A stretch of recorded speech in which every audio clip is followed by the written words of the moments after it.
today, game planning around a Worthy, even if he's not catching like 12, 15 balls, it just opened up so much in our offense. It was just so night and day, and it makes everyone's life so much easier. Kelsey looked more like Kelsey again. The routes they were able to have, the success they were able to have. I didn't feel like they were forcing it at any time.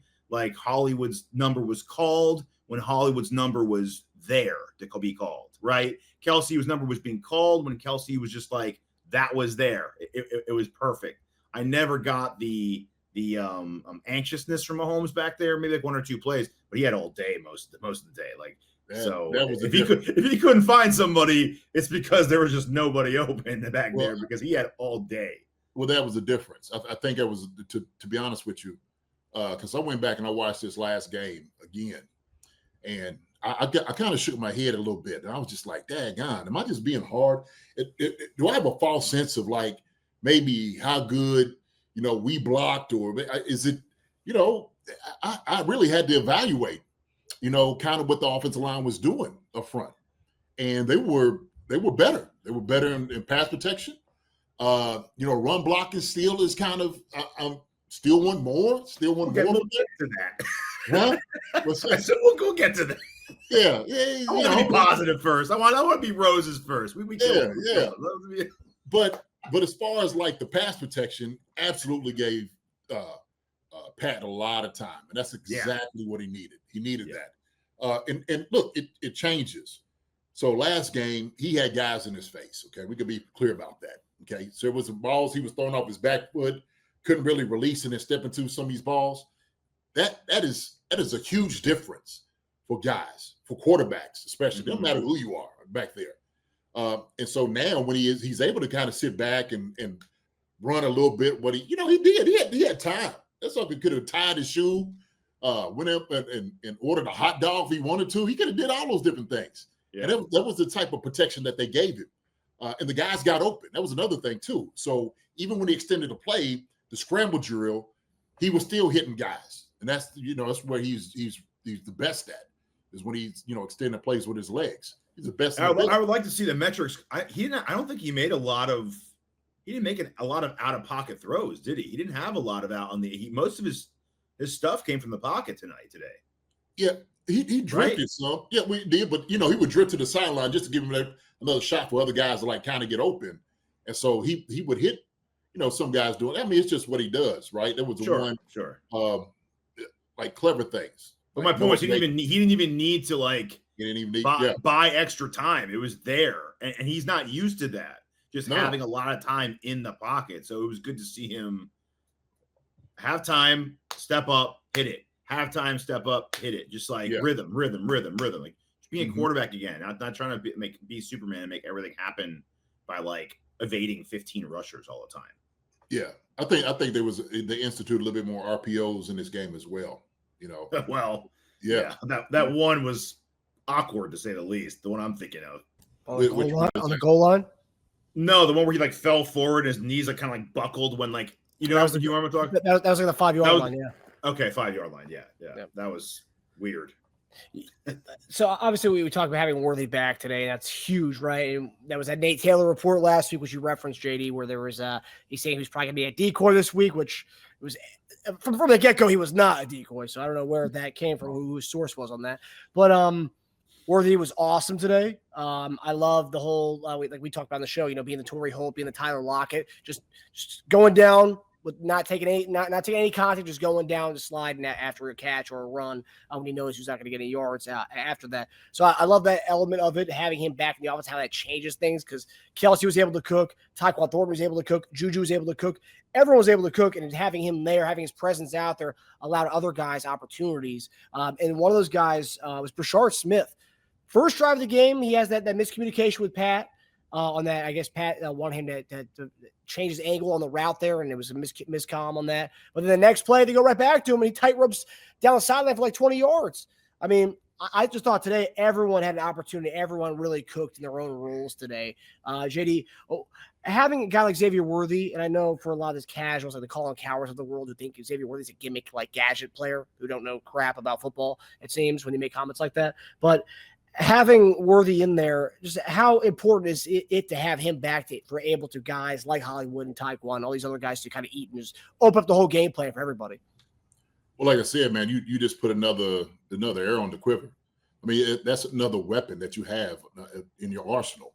And so when you're talking about somebody that is like, a missile, who has the speed that he does, that changes the game plan. It does. I mean, you have to account for that type of speed.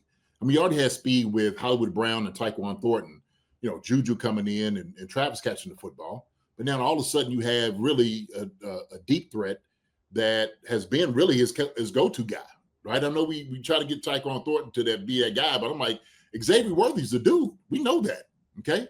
We understand that. Taekwon is another guy that adds on to that, right, Teja? But hey, we know who number one is. We know who number one is, okay? Yeah, he comes back in 2 weeks. Hey, I got you. Hey, the thing is, because of what they do, this is what we're gonna see, and they all complement each other. That's a great thing. Beautiful. It's beautiful. Yes, it is. Yes, it is.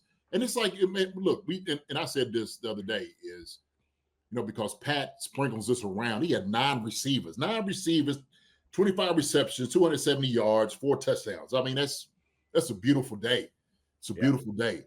Talking about Brashard Smith, he's another one of those weapons, and he's great because he has a running back mentality when he's out there in the open field, right? That's what you want to be able to see. Has he gotten that one where we hand the ball off to him yet? Not quite. I don't think he's there yet, okay? No. So we don't have to use him at that in that element at this moment. What we want to do is put the ball in his hand, wide open field, one-on-one with guys, and then let him just go ahead and go cook. And he did. He looked great out there. And I think it's a little bit more to his style and liking, because he does have that wide receiver background to him. So we said this, that, if you do get him in where he's actually running the football, it may take a little bit of time. But we have Pacheco, we have Hunt doing those things. Mm-hmm. Hunt is the best third down back in the business, man, short yardage. I'm telling you, seriously. I mean, I'm watching him. I'm like, oh, man, he's going to get it. And he turns, and he's just constantly getting there. He's doing it, man. It's a beauty just to see him work for those 3 or 4 yards. It is, so. And I think today highlighted, because we know all offseason we talk about the depth of the wide receiver room, and even the past few weeks, right? We talk about most teams would be kind of dead in the water without their number 1 and number 2 receiver, and then their number 4 receiver, whatever Jalen Royals is. But not us, because we did have guys like Taekwon, Hollywood Brown, and were talented dudes who could keep us afloat while those guys were gone. But I think today's game, the fact that Royals was activated, as was Xavier Worthy was activated. And we didn't see Jalen Royals. Jalen Royals didn't come in until the end of the game when Minshew was in there.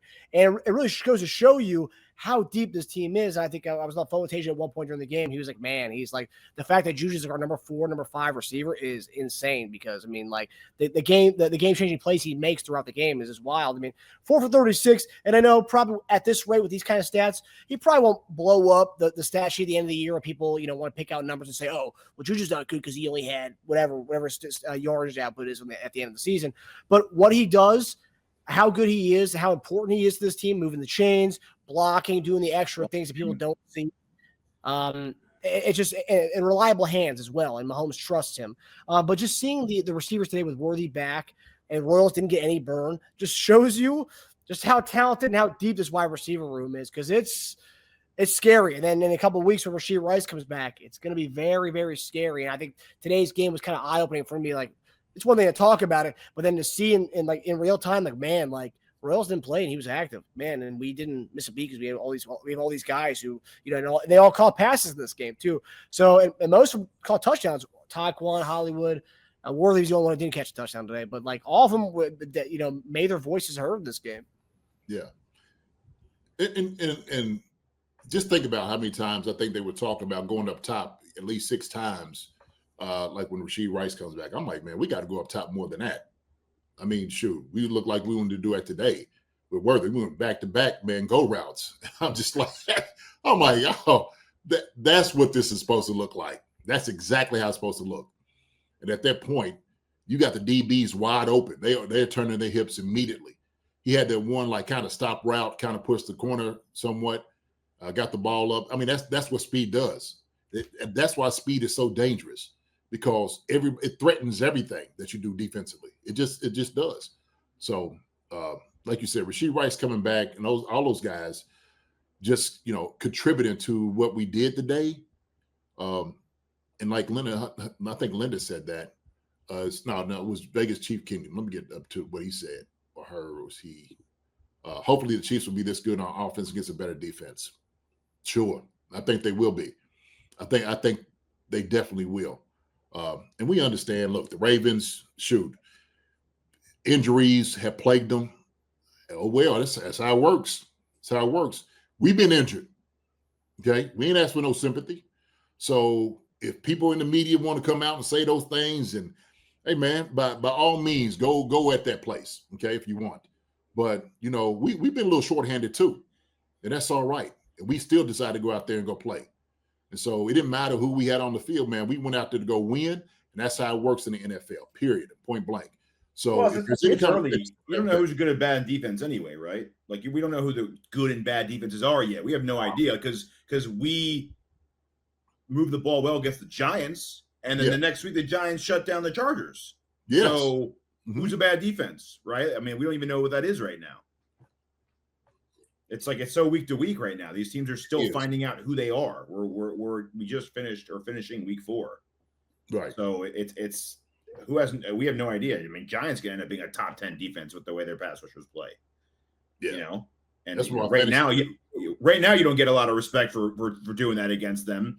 But in like week 9, people were like, "Man, Chiefs actually moved the ball pretty well against a team that we didn't even know was that good back then, right?" So, you just never know against some of these teams.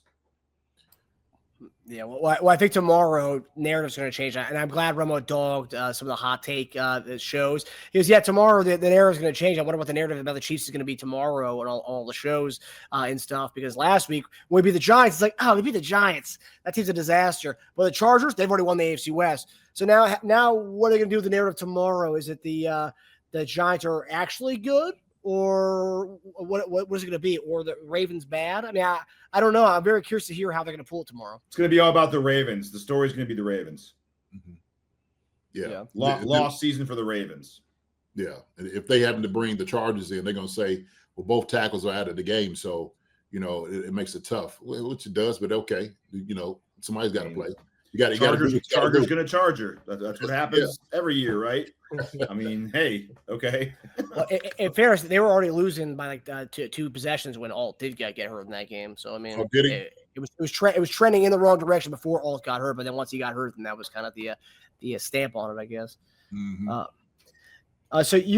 So obviously pass catchers, everyone looked phenomenal. Teja, you want to say anything more about the pass catchers before we move to the running backs? No, I just think I said my piece about Worthy and how much he opens it up, and I just think when Rice comes back, I mean, Rice, Worthy, Hollywood, Juju, Thornton, Royals. I mean, Kelsey at tight end, Rashard out of the backfield.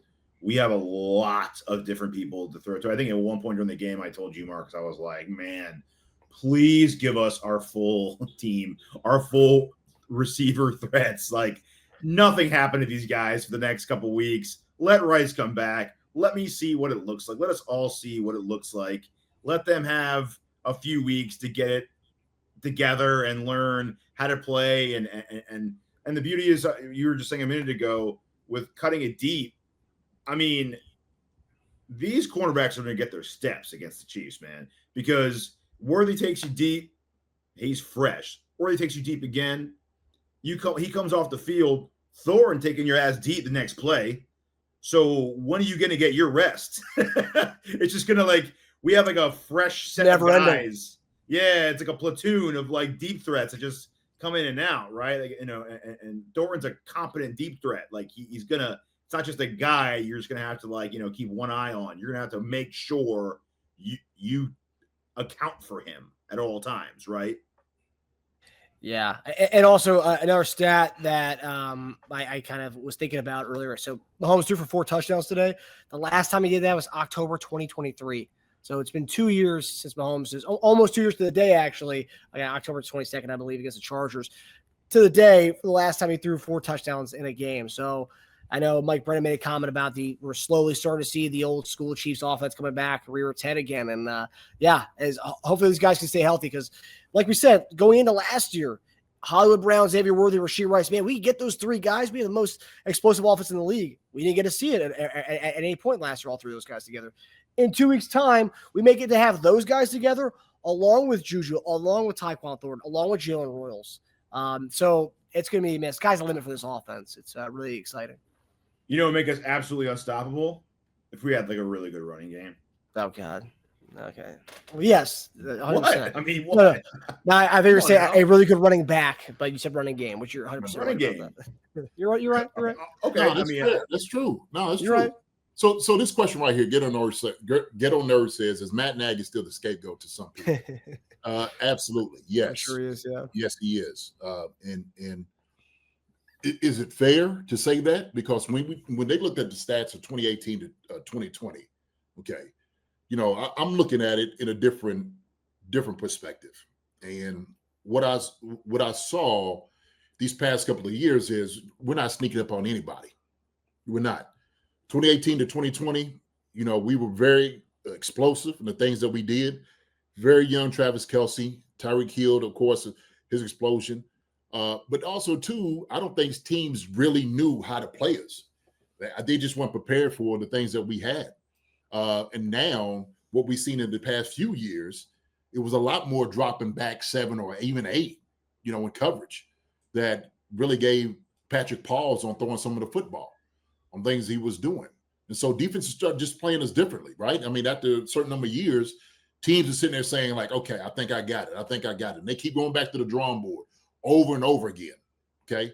Now, obviously, our roster looks different than what it was then.